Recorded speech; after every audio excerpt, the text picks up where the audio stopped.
अस्सलाम वालेकुम रहमतुल्लाहि व बरकातुहू। आपको मेरे चैनल हिजाब कुल में खुश आमदीद। और आज मैं आपको सिखाने लगी हूँ बकरा ईद के हवाले से।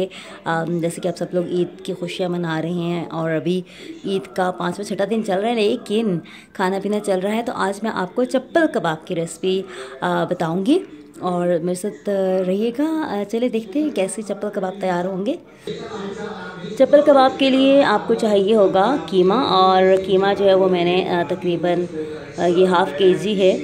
और इसमें हम तकरीबन ये 2 टमाटर हैं जिसमें डालूँगी, तकरीबन 2 प्याज हैं जिनको चॉप किया है। चॉप करने के बाद इनसे मलमल के कपड़े से इसको मैंने जो है वो पानी निकाल दिया। और उसके बाद अच्छा ये अनारदाना है, साथ में अजवाइन है, सूखा धनिया है, कुटी हुई मिर्चें हैं, लाल मिर्च, साथ में ज़ीरा है पिसा हुआ, और नमक है, धनिया, हरी मिर्चें और अंडा है जिसको हमने फेंट लिया। इन तमाम चीज़ों को मैं मिक्स करूँगी और उसके बाद फिर इसको गूँदेंगे अच्छे से।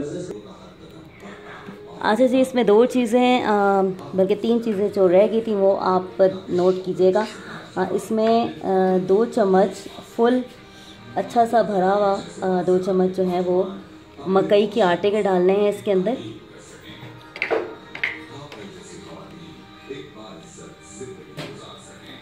चूँकि ये चम्मच थोड़ा सा छोटा है तो हम थोड़ा सा और डाल लेंगे। अच्छा, 1 अंडा इसमें डालना है जो मैं पहले बताना भूल गई थी, अब मैं इसमें डाल रही हूँ। और सुरख मिर्चें हैं पिसी हुई, वो डाल रही हूँ। और अभी हम इसमें घी डालेंगे,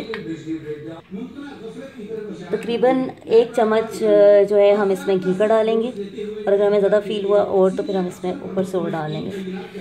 फ़िलहाल इतना काफ़ी है। और अब मैं इसको अच्छे से मैश करूँगी और आखिर में जब हमारा गूंद जाएगा अच्छा सा तो फिर हम इसमें जो है डालेंगे अंडा और धनिया। अच्छा, चप्पल कबाब में सबसे इम्पोर्टेंट चीज़ जो है वो है इसको मैश करना। अब तो बहुत ज़्यादा अच्छे से मैश करना है और बहुत देर तक मैश करना है, यहाँ तक कि बहुत ही जैसे पिज़्ज़े की डो बनाते हैं, मेरे हाथों पे मेहंदी भी लगी हुई है, जैसे पिज़्ज़े की डो बनाते हैं इस तरह करके आप इसको बहुत अच्छे से मैश करना। और तकरीबन 15 मिनट आप इसको अच्छे से मैश करेंगे, फिर आपके कबाब ऐसे बनेंगे कि वो टूटे नहीं। आप ये देख रहे हैं, ये बिल्कुल जुड़ जाएगा आखिर में। तो इसको मैं भी करूँगी, फिर मैं आपको बताती हूँ। अच्छा, आपको यहाँ बता दूँ कि यहाँ पर ये मैं इसको भी लगी हुई करने, अभी मैं इसको मज़ीद करूँगी और उसके बाद मैं इसको तकरीबन 2 घंटे के लिए फ्रिज में रख दूँगी इस मटेरियल को। और 2 घंटे के बाद मैं इसके कबाब बनाऊँगी, तब ये अच्छे बनेंगे। तो अभी मैं इसको मज़ीद कर रही हूँ, गूँध रही हूँ, जैसे आप आटा गूँधते हैं या पिज़्ज़ा की डो बनाते हैं। और उसके बाद फिर 2 घंटे के लिए मैं इसको फ्रीज़र में रख दूँगी। 2 घंटे बाद इसके मैं कबाब बनाऊँगी। तो जनाब, इसको बहुत ज़्यादा मैश करने के बाद अभी ये बहुत ज़्यादा सॉफ्ट हो चुका है। और अब मैं बहुत थक गई हूँ, मैं इसको फ्रीज़र में रखने लगी हूँ 1.5 घंटे के लिए, 2 घंटे के लिए।